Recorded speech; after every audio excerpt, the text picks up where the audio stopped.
Sunday म्हटलं की आळशीपणा. पण माझा संडे कसा होता माहिती आहे? चला सांगते माझा संडे कसा होता. आता काल होता संडे, त्याच्यामुळे मी एकदम आरामात उठले, नेहमीपेक्षा थोडी उशिराच. तर मस्त पहिले उठले, अंथरुणांच्या घड्या केल्या, सगळं नीटनेटकं व्यवस्थित ठेवून घेतलं आणि त्यानंतर मग मी फ्रेश होण्यासाठी मस्त ब्रश केलं, अंघोळ केली आणि अंघोळ करून मग दीपकने बनवलेला माझ्यासाठी गरमागरम चहा, तो चहा घेतला. आणि त्यानंतर दीपकची फरमाईश होती की मी त्याच्यासाठी मसाला भात बनवू. तर दुपारच्या जेवणासाठी मसाला भात बनवायचा. तर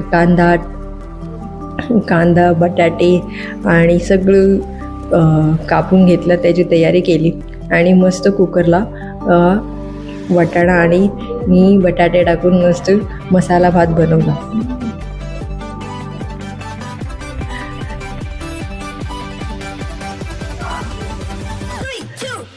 आणि ते झाल्यानंतर मस्तपैकी किचनमध्ये सकाळची थोडी भांडी होती ती घासली आणि नंतर दुपारच्या जेवणाला भात खाल्ला आणि भात खाऊन थोडा वेळ टी व्ही बघितला.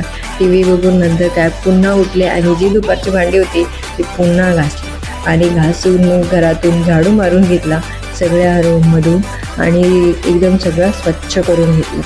आणि स्वच्छ करून घेतल्यानंतर मग सर्व किचन एकदम नीटनेटकं करून घेतलं आणि त्यानंतर मग चेंज केलं, कारण आम्हाला जायचं होतं कौस्तुभकडे.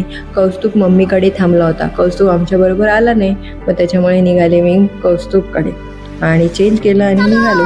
मस्त रिक्षा घेतली, रिक्षा पकडली, नंतर रिक्षा पकडून नंतर ट्रेन पकडली आणि निघाली माझी पावलं कौस्तुभकडे. जसं मी घरी पोचली, कौस्तुभने जसं मला बघितलं तसं पळत पळत आलं बाहेर आणि ते खूप छान वाटलं मला.